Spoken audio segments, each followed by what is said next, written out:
Hey everyone, Hydra here. This is one of the New Age... Sorry about that. One of the New Age of Heroes lines. This is the Unexpected. Man, I'm trying really hard not to blow up in a fit of coughs right now for some reason. Anyway, as far as I know, this is the last of the New Age of Heroes lines. This is the Unexpected. I actually completely forgot this was even coming out. So I saw it, I got it, because I had to give it a shot. This is by Ryan Sook, Nord, Orlando, and Placentia. So this is a team book, and like the first time I read it, it was kind of boring, but it wasn't bad. It wasn't good though either. But then you like sit there and you think about it, and the more you think about it, the worse it gets. So let's just go ahead and jump right in. First big complaint is the same with all these New Age hero books. I despise these stupid foldouts. That's not how a foldout should work, and I don't want strips of a poster hanging from my wall. Well, we start out with our main person. This is Firebrand. And she's in a fight with Croc. Everybody recognizes Croc. She, of course, one hits him in a bar. And this is where we get a rundown on her powers and how they work. Essentially, what happened was while everybody else was saving the world, Firebrand was just living a normal life as an EMT because she wanted to save lives, not make war. Her dad, obviously, is an FBI agent. He trained her for fighting. She rebelled and became an EMT to save lives. Then during the medal event, she was burned alive and killed. Her dad, who apparently hated her for not becoming a warrior and instead becoming an EMT, sold her corpse to a research and development company, who then turned her corpse into a basically super soldier by inserting the... what are they calling it? The something forge? Conflict engine. By inserting the conflict engine into her chest, which is made from nth metal. But to survive, she has to fight to charge the conflict engine, because that's how it's powered. And they don't really go into like if this glowing stuff is flames or what's going on with that. We just know she punches a lot of bad guys, and because she's so tough, the bad guys come to her to get punched because they want the challenge. When she's not punching bad guys, though, she works at the ER, and her friend, who we quickly, not even quickly, like within the first 3 panels, the first 3 panels, but the only first 2 with her picture, we find out she's a raging lesbian that wants to scissor with fucking Firebrand. So nobody at the hospital knows that she's Firebrand. They all think her name is Ronan. Ronan. And when she shows up for work today, she has some patient specifically requested her. And on the sheet that apparently nobody's looked at, it says Firebrand written across it. But she's not on the payroll as an alien. But I'm not on the payroll. I use an alias. So clearly this guy is somebody that knows who she is. She doesn't want to fight him in the hospital, but she's going to go talk to him. The lesbo said that this guy smells like burnt herbs.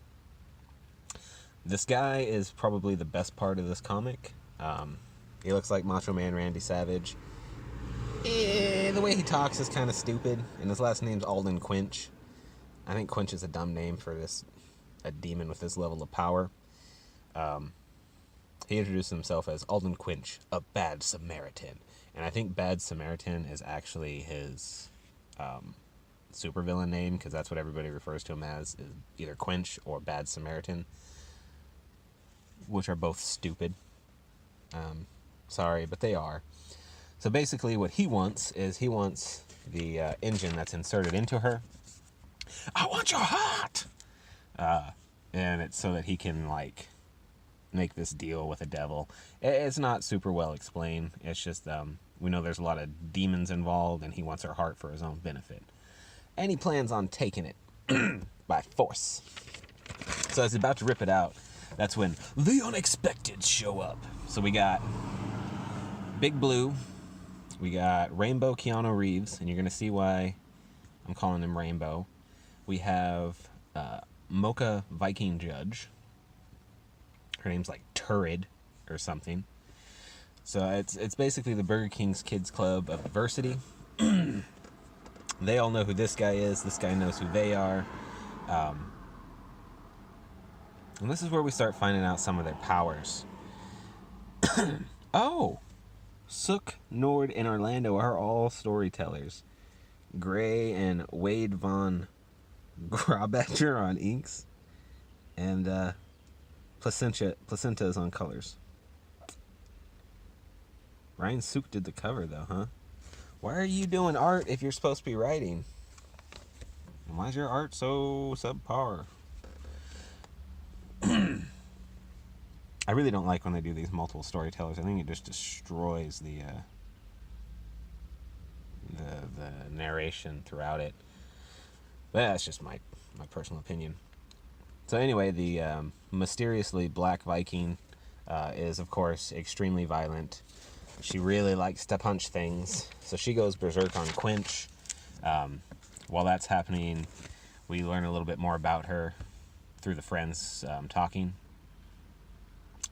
Not anything really of any interest, though, to be completely honest. This big blue dude, though, he uses a power called the Fires of Creation, which allows him to control and change anything. Well, let's see here. Where is it? Fires of Creation transform all worldly materials. And Quench uses destruction, which is the opposite of him. And this big blue guy you'd think would be like a hardcore fighter badass, but really he just acts like a pussy sorcerer. Just kind of weird. And as they're trying to pull Firebrand away, she's like, absolutely not. We got to save everybody in this ER first. They're more important. So she goes to run and save them. That's when Blue Man does the Light of Gahaz-Tari, which is a really easy name to remember. Summons the Fires of Creation, which make a swirly vortex, which save everybody. While that's happening, we still got the Black Viking, who in this scene is now suddenly white.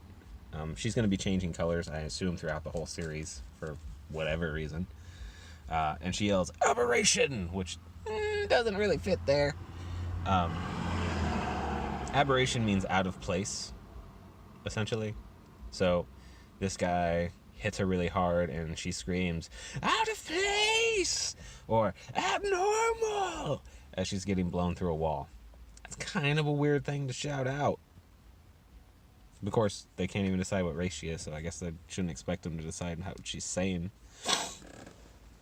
The fight continues, and this Quench dude basically just murders this entire team. Absolutely destroys everybody. And this is where we find out what I meant by Rainbow Keanu Reeves, is he cuts Keanu in half, and he just starts spilling out this rainbow goo. And apparently we're supposed to know what this stuff is, as Macho Man Randy Savage dips his fingers and flicks it on our cancer patient. I'm sorry, Firebrand, our burn victim. Our burn victim's like, "Oh, is this blood?" And Macho Man's like, "Of course not!" And then blows her up. By basically taking the Viking judge's axe, striking her in the heart, it makes a ping, and then gashoom! And then we change scenes. We find out that Quench, or Bad Samaritan, is basically working for somebody. I'll tell you in a second. And he's trying to harvest that firebrand to charge this guy. It's to give this guy power. And that's when these dudes discover the nth metal, which they somehow didn't know about, even though the metal event went on. And that's another thing. I thought metal was supposed to be like its own sub thing, but now everything's coming off of metal like it was all part of the main universe, which is stupid if it's part of the main universe. And that wasn't what it was originally supposed to be. Whatever. I'm digressing. This is where we find out that Quench works for the devil himself, who is dressed kind of odd. I don't know what's going on there, but And he wants to get this medal so that he can basically charge himself and have the power to do devilly deeds. Back at the scene of the massacre, we see everybody's pretty much dead. Rainbow Keanu Reeves can somehow put himself back together. He gives a brief description of what happened to Firebrand and then proceeds to blame her for everything. And it really seems like he's going to kill her. And then he suddenly changes his mind and it's just like, you don't have any idea how bad things are about to get. But it looks like next issue we're going to get the Dark Metals Hawkman, which is fucking sweet.